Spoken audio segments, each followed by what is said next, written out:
The trade platform is a useful module to help us get stuff that we are too lazy to get ourselves. However, unlike the rest of the modules, there is no direct way to automate it. So today, I'm going to show you how it can be done with as little resources as possible, while providing a few easy compact designs you can choose from to fit your playstyle.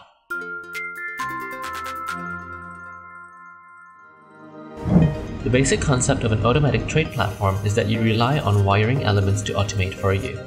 So, in the bare minimum, you're going to need at least one wiring item, one large platform, a trade platform, an input resource, and an output storage. The time looper is a simple design that relies on timing to automate your trade. A trade platform takes around 46 seconds to complete a whole trip and requires around 9 seconds to load from an output canister, giving you a total of 55 seconds. In order to accommodate for this timing, you're going to need 2 button repeaters, a delay repeater at 25 delay, and 2 count repeaters with the first at 3 and the other at 6 to make a total of 60 seconds. Once you have everything, we'll set up a 60-second loop this way. Once it's all set, enable output and set the final button repeater outside the system to initiate the process. Activate, and the rest will happen on their own. This design is incredibly cheap and it doesn't require any power. It's also the fastest. However, because it is time dependent, it is not very stable as lag or leaving the planet may screw up its timing. So, if you're looking for a more stable design, you're going to need at least one auto arm to stabilize the process.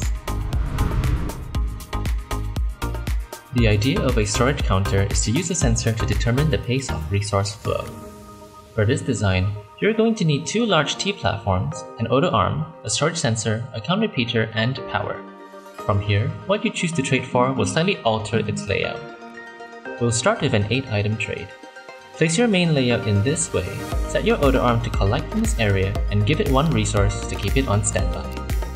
Then, place your storage and your storage sensor onto it and make sure it is set to full or empty, which will send out 2 signals in one cycle. Next, place a count repeater, set it to 2 and connect it to the trade platform. After that, connect your sensor wires to the others and you are ready.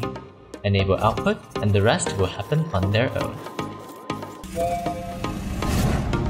If you want to use a tier 2 storage, the concept remains the same.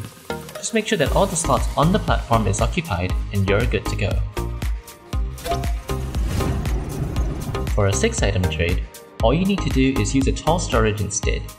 This is because the tall storage has 3 slots which you can utilize by arming it twice. Thus, you need to set your count repeater to 4 so that it will deliver twice before sending. Everything else will work the same.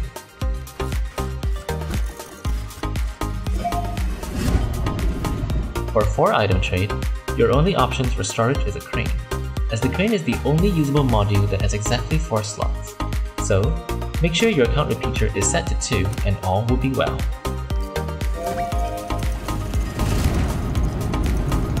The storage counter design isn't as quick or as cheap as the first design, but it is very stable. However, if you intend to use it as part of a larger system, or you just hate the idea of swapping storages and rewiring them, then you're going to need 1 more auto arm to make it work. The function of a module counter is similar to the previous design, except that you'd use a 2-slot medium platform for your storage sensor and an extra auto arm.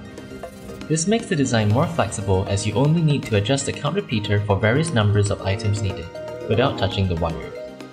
To set this up, have your storage sensor attached to the auto arm in front of it and turn it on.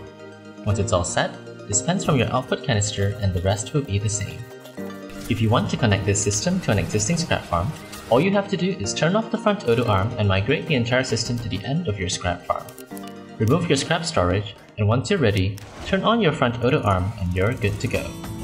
If you don't know how to make a scrap farm, check out my scrap machine video to build your own compact scrap farm, or check out some of my other videos if you like my content. Thank you for watching, my name is Astroneer, you guys have been awesome, and I'll see you in the next one.